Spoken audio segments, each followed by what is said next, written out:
Today, I'm joined by Ross Deuchar. Now, Ross is Professor of Criminal Justice at the University of West Scotland and is internationally known for his research into street gangs. Now, I first heard of Ross's work from a mutual friend, Dr. James Densley, here in Minnesota. And when Ross sent me a copy of his book, Gangs and Spirituality, I was intrigued, not only by the principles of transformation of those people incarcerated, but also his own personal journey from primary school teacher to respected author, gang expert, and now mindfulness coach. Welcome to the Who I Became podcast.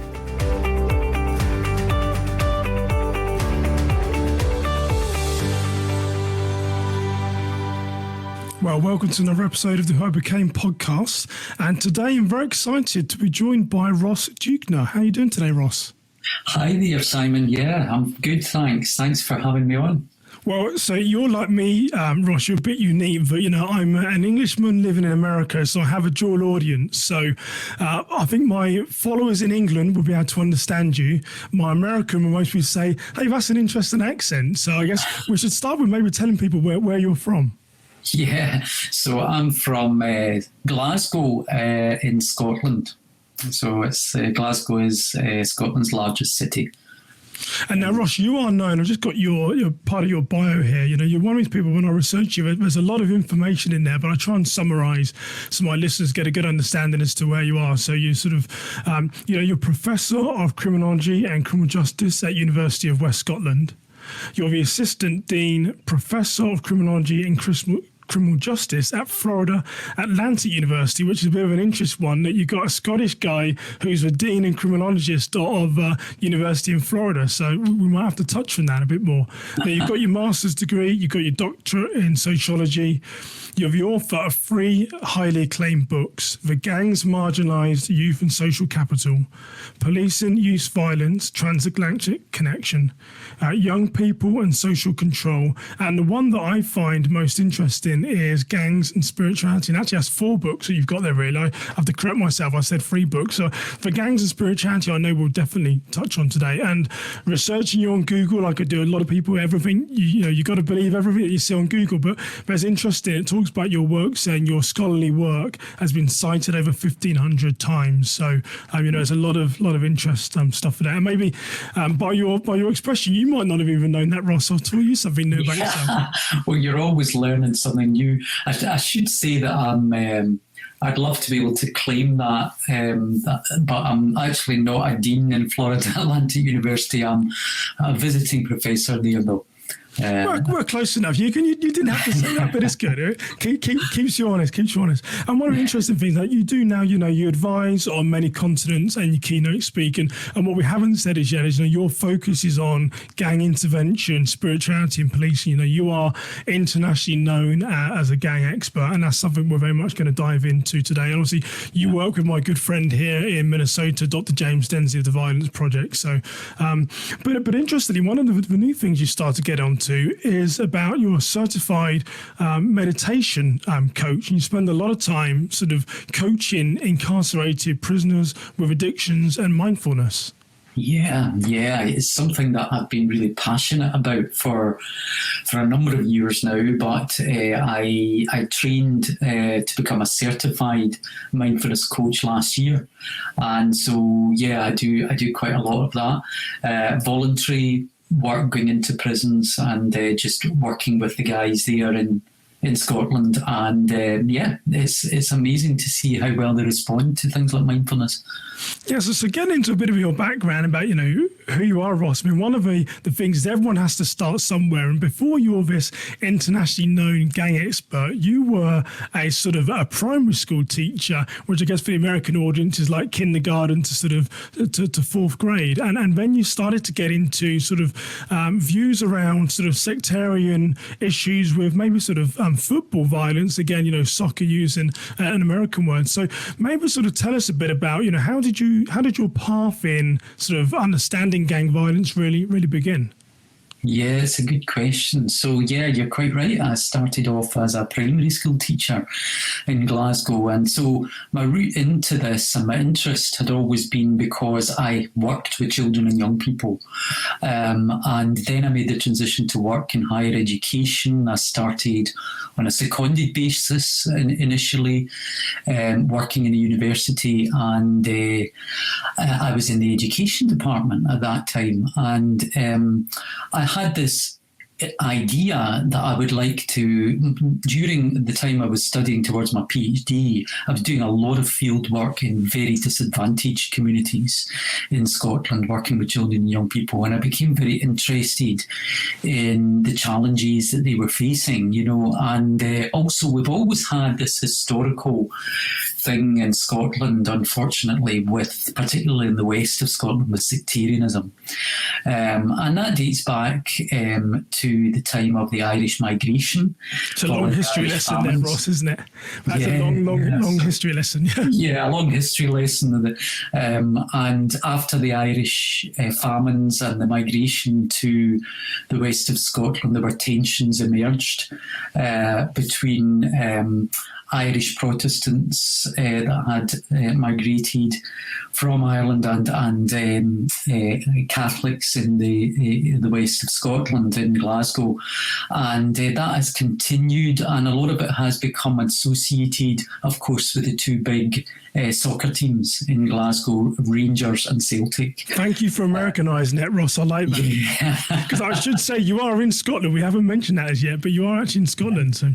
Yeah, so I had this idea that I would like to do some research into, it's something that's always bubbling under the surface, unfortunately, in Glasgow.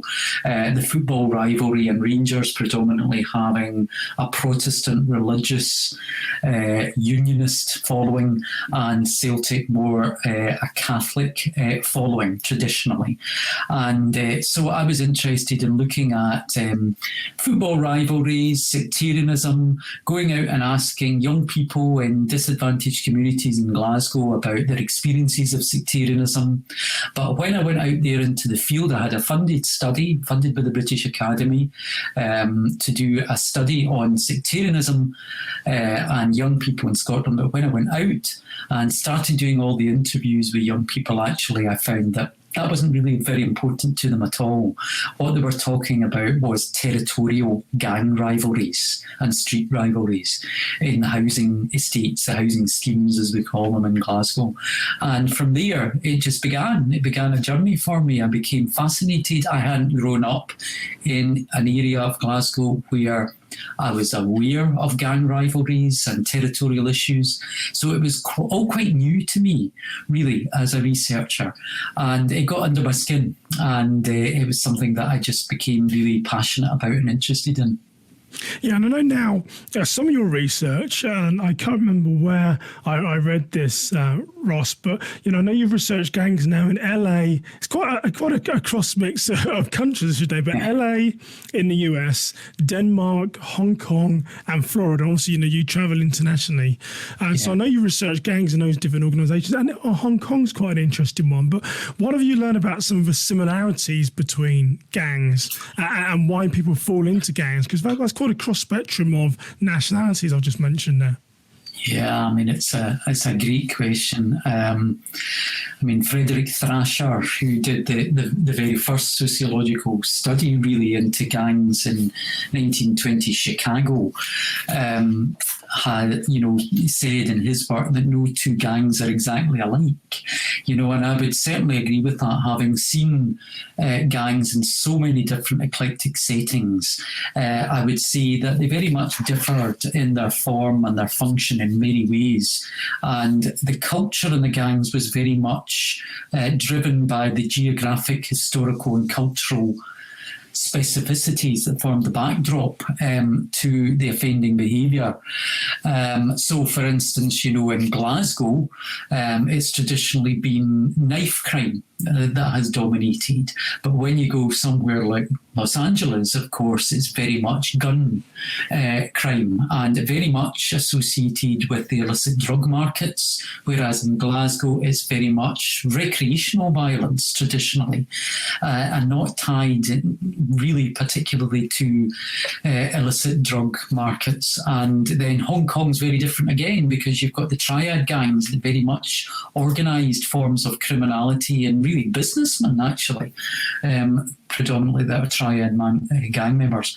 But similarities, what I found was that even although the ages might differ, the ethnicities might differ, the weapons of choice, the types of criminality they're involved in, quite different from setting to setting, what I found was the same everywhere, actually, was the root causes, the reasons why these predominantly young men it was that I was working with had decided, had drifted into this lifestyle. And it was about poverty, it was about social inequality, it was about difficult home lives, what we might describe as adverse childhood experiences of abuse and neglect in the family home, maybe missing father figures often played a role, and of course being brought up sometimes in homes dominated by drug abuse and alcoholism, sometimes led them to seek out some kind of male attachment and some kind of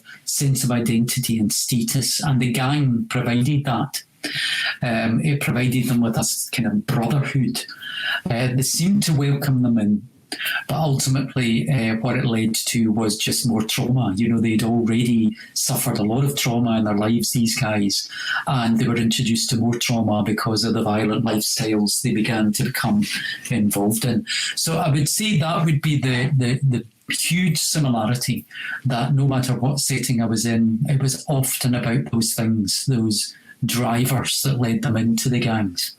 Yeah, and it's interesting you say that, because, when you go from being a primary school teacher, sort of a kindergarten teacher, you associate a lot of gangs with everything that you've really sort of said, broken homes, loss of a father or an absent father, battling addictions, that search of belonging that a lot of people tend to have in their lives. So, what have you learned about yourself then, Ross, when you've been working with these type of people where, your life is more structured and you're working perhaps with youth where they're from an unstructured, you might have had a sort of a more stable environment that you grew up in, and these are unstable. So what have you learned about yourself as you interact with these young youth? Yeah, I have learned an incredible amount from these guys over the years. I have to say, they've inspired me in so many ways, because against the backdrop of huge adversity and challenge, often they overcome such huge amounts of challenges. And it's great, for instance, I've had the privilege of working with these guys when they're going through rehabilitation programs, gang intervention programs, and I see them coming out the other side, and they transform their lives. I've been able to do follow-ups work where I've revisited places, I've met these guys again, and I've seen where they're at. So it's given me a real sense of optimism, actually, in many ways, that in spite of the huge challenges a lot of these guys face, often they're able to turn their lives around. But there's also a lot of sad stories as well, of course, people who lose their lives to the gang culture, or who, because of the stigma that they face, not being able to get jobs because of criminal records, for instance, the addiction issues, the dependency issues that they often have, sometimes it holds them back and they end up back in the lifestyle again. So I've learned an awful lot. And also, what I suppose I've learned most about, which really struck me in the early days, was how privileged my life has been, because, I did come from a stable home environment, and lived in a fairly, my parents were working class background. But, by the time I'd come along, they moved out of the more socially deprived areas of Glasgow, that I went to a decent school, I had a support network around me. And these guys their stories are so harrowing sometimes, when they share with you the catalogue of chaos sometimes that's characterised their childhood. And so it's made me realise, I think, to look well beneath the surface of the gang activity and the offending behaviour and look at the root causes. And, the only way we can resolve these issues, gang violence issues and offending really, is to be able to treat the causes. The underlying causes. And, I think that's what's been the biggest lesson for me over the years. Yeah, and it's interesting. I think I mentioned to you before, there was a guy that I interviewed that had actually committed murder, a guy called Leslee Young. Very, fascinating story. I had the privilege to interview him a few weeks back. And one of the things that he said to me, I can't remember if he said it during the recording or afterwards, was that, he was from a lot of sort of, not so much a broken home, but his mother passed when he was 16 and he was the last person to see her. And he wasn't very respectful to her and he never really dealt with that issue. But he said when he entered the criminal justice system as a broken man, no one ever asked him, are you okay? Or what is troubling you? And that just that simple thing really fascinated me, that all he really wanted was someone just to ask him, are you okay? Or what is the cause of this? They kept just sort of trying to treat the symptoms, but not really understand, what was going through his young man's head. And it leads me nicely really on to, one of, I said 3 books earlier. Hopefully I'm now saying 4. I hope you haven't written more, Russ, and I'm getting this wrong. But your book that really fascinated me was your gangs and spirituality. And I've spoken to Dr. James Densey before about this. So I'm disappointed that he kept you a secret and hadn't told me about you, because that's of interest to me. And when I read your book, there's 2 particular chapters in there. Religious and spiritual dissidents from gangs, and then warriors to peacemakers. So maybe we'll start off with the religious and spiritual dissidents to gangs. Maybe sort of tell us a bit about what that chapter is within your book.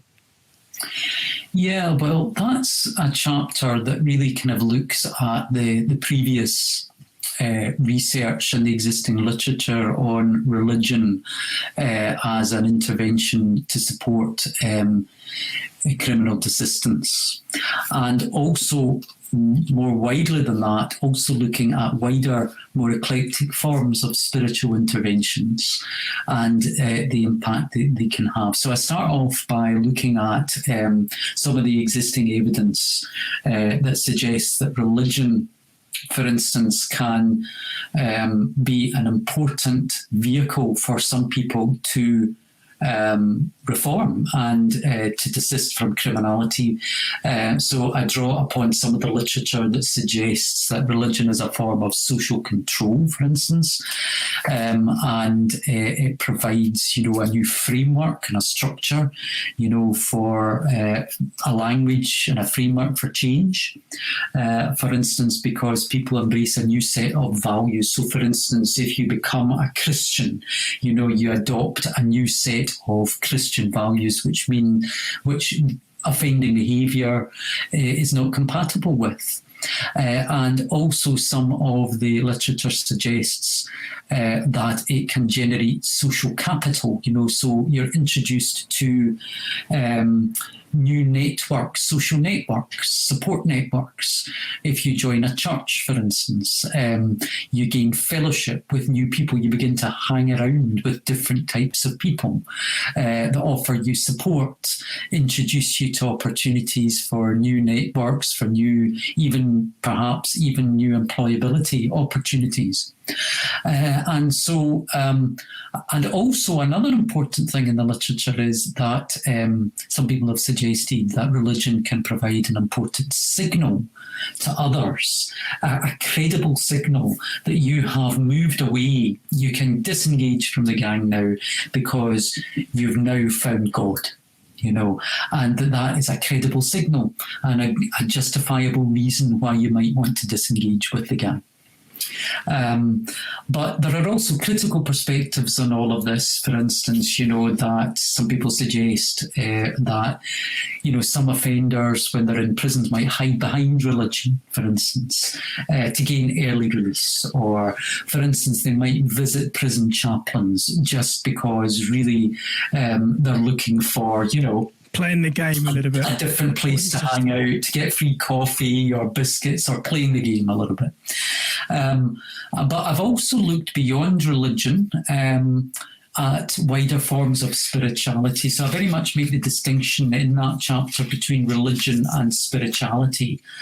So religion being about a kind of more formal faith, doctrine and worship shared within a group. But spirituality is much more difficult to define, actually. There's so many different kinds of interpretations of it. And so I draw upon things like yoga and meditation and dynamic breathing, these kind of holistic interventions. Interventions that just perhaps enable people to become more deeply aware of themselves and others, more deeply conscious of a sense of peace and a sense of love. For instance, one of my research participants described it as getting more in touch with his soul, through engaging in things like meditation. And so I was interested in finding out about some of the existing evidence that suggests that some of these interventions might play a role in gang disengagement and criminal desistance. And interesting, one of the things that I picked up in your book, and I might have missed this, so you can correct me, but I'd love to get your view on it. There was a couple of studies that you cited where they say that they see no difference between those that are religious and those that are non-religious in criminal offending. I know you yourself are a Christian. I mean, do you believe that those that are transformed in the sort of the criminal justice system, do you think there is a less likelihood that they go on to reoffend, or do they just become better people? I mean, what's your view about those that are sort of non-religious in the sort of prison system and those that are come to faith in some way or are sighting being transformed?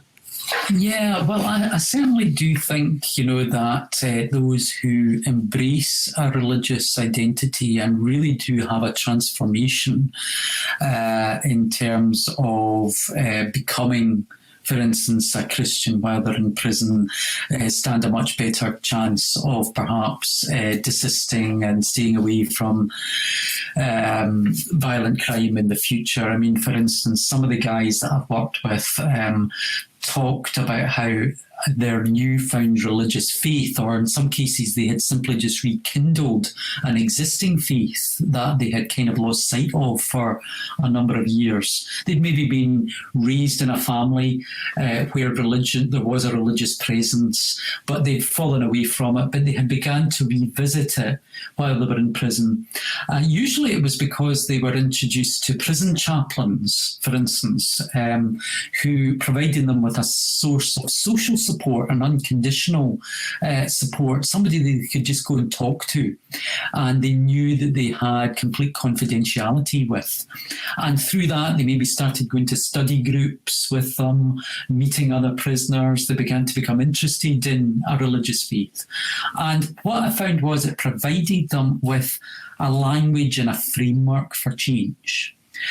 So, for instance, they could now say, well, I'm not a gang member now because I'm a Christian. I believe in God. Jesus is my role model rather than, the top guy in the gang or whatever. And also they often drew upon, for instance, those that have been converted to Christianity drew upon passages from the Bible. So pieces of scripture. So, in some cases they maybe talked about how they identified with Jesus' struggle with temptation in the desert. And sometimes they talked about the themes of forgiveness in the Bible. And they believed that they too could be tempted in the future, but in the same way as Jesus did, they could now resist that temptation to go back to drugs, to go back to the life of violence. And also they believed they had been forgiven by God, which made a big impact on them.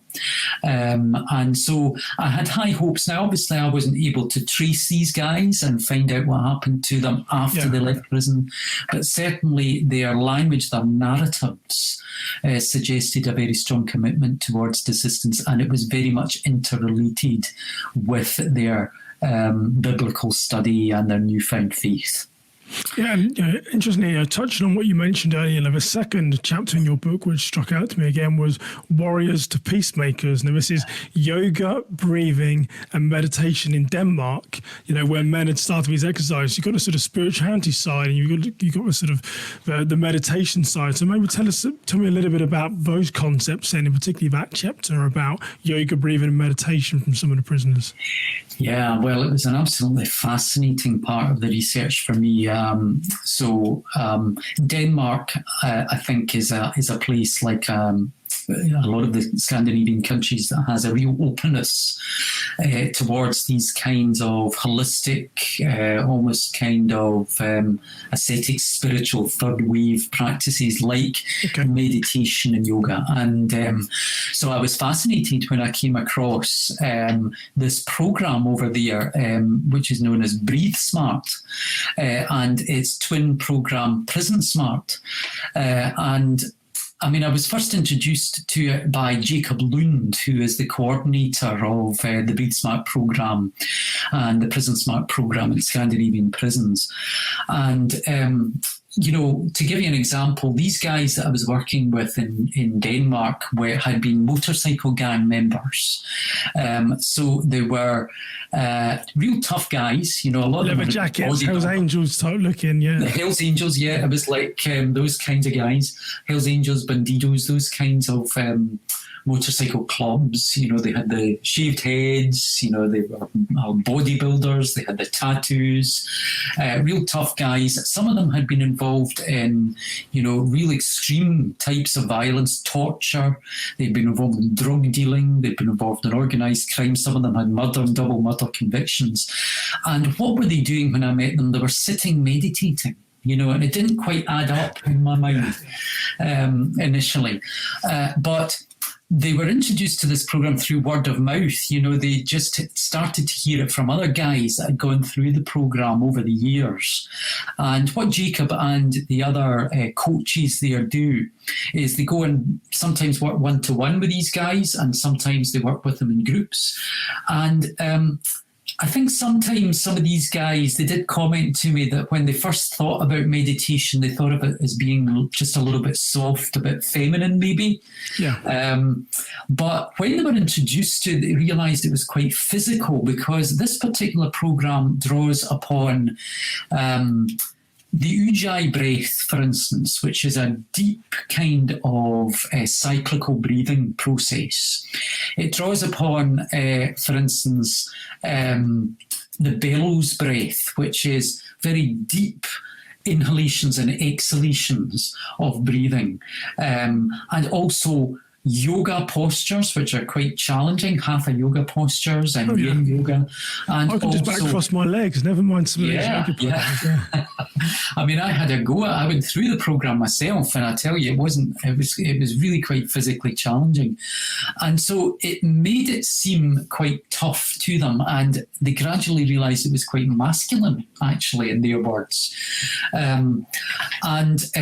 The core focus on the program is Siddharshan Kriya Yoga. So this is based on the teachings of the Indian spiritual leader Sri Sri Ravi Shankar, who formed the Art of Living Foundation in the early 1980s. And this is a global program, and it's been adopted in the Breathe Smart program as well. And so it's cyclical, dynamic breathing exercises, combined with quite deep meditation that goes beyond mindfulness meditation. It's almost more like a transcendental form of meditation with a mantra. And so the combination of all of those exercises and practices together really was having a profound effect on these guys. And what I found was, after they'd been practicing for some time, so they were practicing in their own cells as well as doing it as part of a group, and then in some cases they'd been released from prison by the time I met them, and they were still practicing on their own, and sometimes on a Friday night meeting a group of other guys and practicing together. And it gave them a profound sense of peace. where a lot of them had suffered from deep psychological issues as a result of their involvement in the violent lifestyle. A lot of them had been diagnosed with PTSD, for instance. Okay. A lot of them had anxiety, some of them had depression. And they were finding actually these practices replaced, in some cases, prescribed medication. They no longer needed to be on antidepressants anymore. Sometimes they had stopped self-medicating by drinking large quantities of alcohol or taking drugs. And they were replacing it with these practices that they found had even more of an impact and a benefit for them. They felt peaceful. They had an emotional experience. Some of them described experiences of crying for the first time in front of adults that they'd never done before. Sometimes they had just a feeling of great joy and peace. They slowly began to feel they had more empathy. Their relationships improved, with their partners and their children in some cases. And they also no longer felt the need to react to difficult and challenging thoughts and emotions through anger, aggression, and violence. They were able to create a space between their thoughts and their actions. And they attributed all of this to this program and these practices that they were engaging with. So it was really quite fascinating. Yeah, and it's interesting how your research has taken you from, primary school teacher to, sort of soccer violence and everything that comes with it, to then gangs. And then gangs has become, gangs and then spirituality. And then it's moved on to now sort of meditation and mindfulness. And so I guess maybe how did you get into mindfulness? Because I know you go into prisons in Scotland and you sort of, talk about mindfulness in these programs. Maybe explain what mindfulness is. How is that different to spirituality? Yeah, mindfulness is, of course, it does have its origins in Buddhism, but it was brought to the Western world in the 1970s by John Kabat-Zinn, who formed the first mindfulness-based stress reduction clinic at the University of Massachusetts there, and very much westernized it and brought it to the Western world. And what mindfulness is, so it's now delivered and practiced in a completely secular way. So people of all faiths or no faith can engage in mindfulness, which I think explains its huge appeal, because it's not got any kind of religious connotation at all. So it's very much about being in the present moment and experiencing the present moment in a non-judgmental way. Not reacting towards thoughts or emotions or changing, fluctuating bodily sensations, but just experiencing everything that is in that moment as you find it. And so it's about practices, where we sit maybe for a period of time in meditation and direct our focus on the breath and sounds around us, thoughts in our minds as events in our minds, or body sensations. Sometimes we might do a body scan where we become conscious of all or any sensations in different points of the body. But mindfulness is not just about sitting, practicing. You can be mindful anywhere at any time.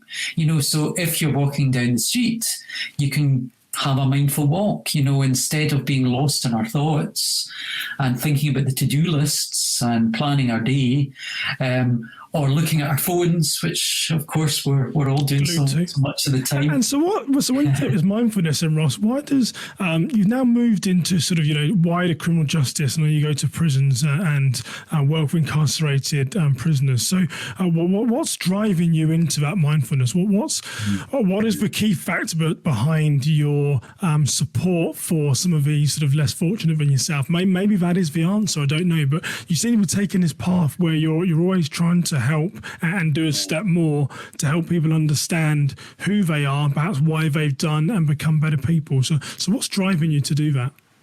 Yeah, that's a good question. I think probably I've always had an affinity with the underdog, if you like. When I look back to my own childhood years and formative years, I suffered from quite a difficult, debilitating physical illness. I had Crohn's disease from the age of 10. And so, I lost a lot of weight, I lost a lot of confidence, and that travelled with me through my adolescent years and into my early adult years as well, in my 20s. And so I was, disadvantaged a bit by that. And also, there was also anxiety-related issues that came with that.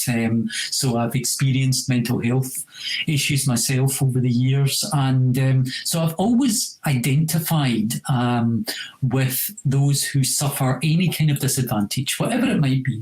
So whether it's, like I did, a physical illness, mental, psychological issue, or, adverse childhood experiences or disadvantage, like a lot of these guys that I'm working with have suffered, I've always been driven really to try and support and help people be able to understand where that comes from and hopefully be able to overcome it in some small way. And I hope my research draws attention to some of those issues.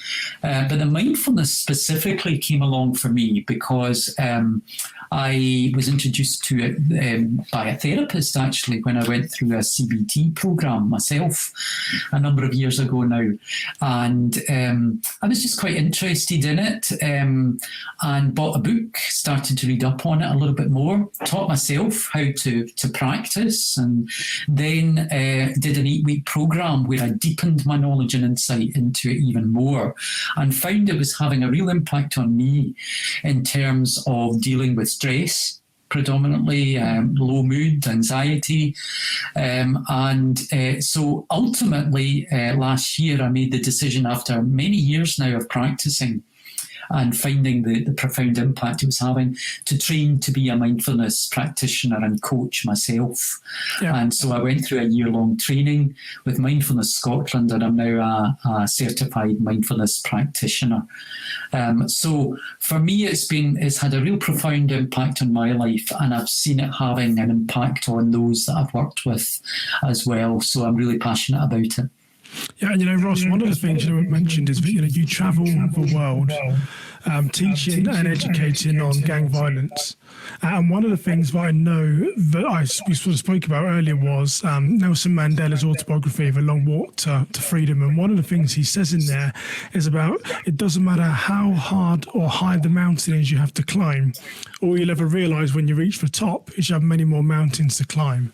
And I mentioned that to you because after we spoke, I was thinking, well, what is the end state for Ross? Where does a lot of these accomplishments end? Because you seem to set yourself a goal and then you keep going. So what is that? What is the driving force behind that?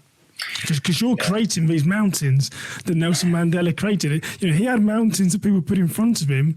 You're creating your own mountains. Yeah, that's true. And my wife very much would agree with that because, I always remember when I was studying towards my Ph.D, I used to say to her, once I finish this, that'll be it. It'll be a lot easier, and then here we are, all these books later, I'm still doing say last book, last presentation, last we go to, last mindfulness class, I'm sure, Ross, yeah. That's right. So, I think I do create my own mountains. And I think it's always about, I suppose it's a bit like being a musician, you're only as good as your last track, and, you're always wanting to do something just a little bit better or a wee bit more challenging or a bit more creative, and as soon as one book or paper's finished, you think, oh, well, that's really good. But then something else comes along. And also I'm privileged to work with such great creative people, and, guys like James, Simon Harding, my other colleague in London, and so many others I could name, they really inspire you as well. When you're surrounded by really creative people that are passionate about what they do, it rubs off on you, which is why I love working collaboratively with other people. And so, we'll have a conversation. We'll say, I was thinking about, wouldn't this be an interesting project? And you think, I wasn't going to take on anything else, but, I really want to be involved. Here you are, here's the next one. Yeah. And so when I sort of mentioned, but the books that you've written on gangs, the spirituality around in sort of gangs you're starting to get into, the mindfulness, you travel the world educating about sort of youth sort of violence and culture. Your work has been sort of scholarly cited in Google 1,500 times. I keep giving you the praise there. All right, I've got the figures for you. When you strip all those accolades away, what is really left? Who is Ross Duke now? What is left when you remove all that stuff? I mean, who are you day to day? Well, I'm a dad, a husband. I've got a 16-year-old son. I've got a wife. So predominantly, I'm a family man. That's a really, of course, important part of me. I'm a Christian, so I have my Christian faith. That's really important to me, and the fellowship I have with others through that.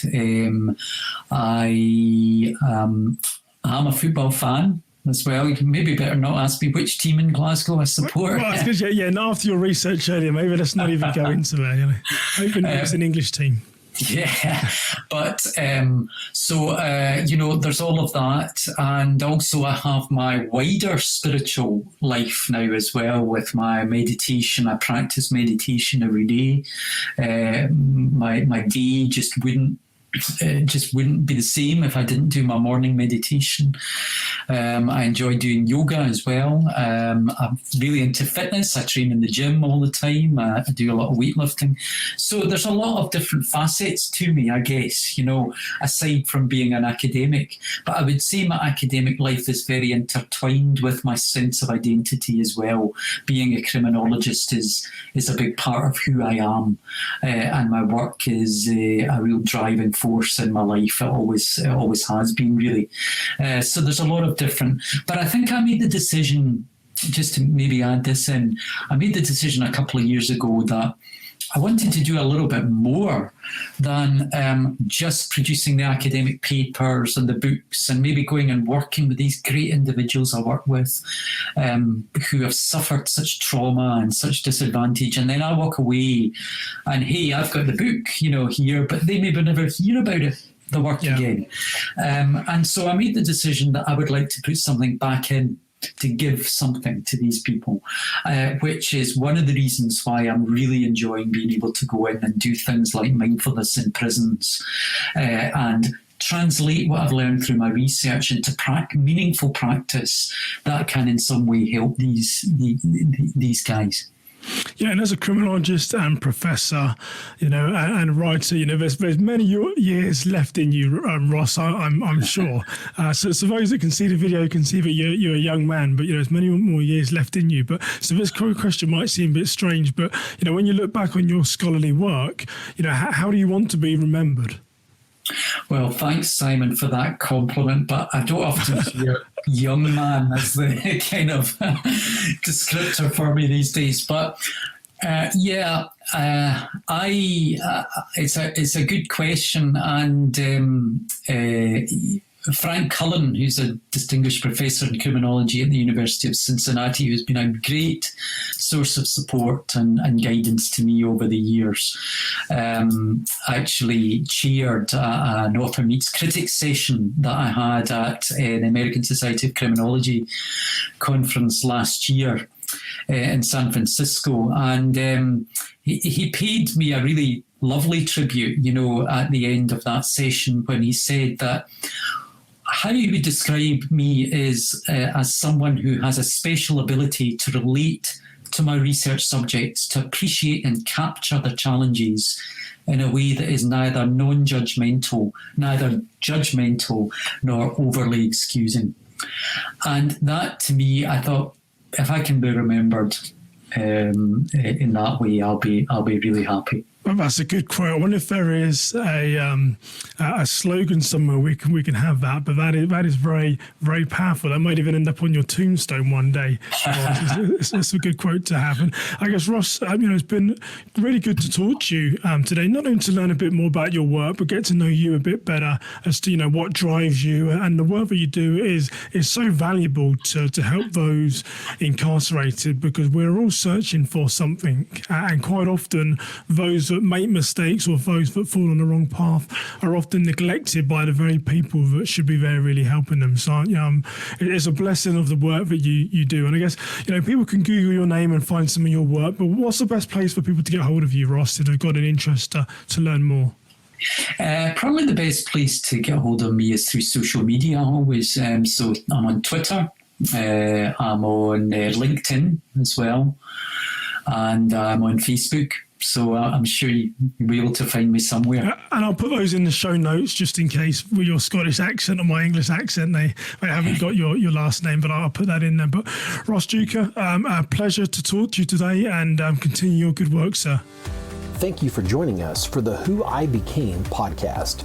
If you are enjoying the discussions between Simon and his guests, make sure to subscribe, rate, and review, as well as share with your friends on social media. Once again, thank you for joining the Who I Became podcast.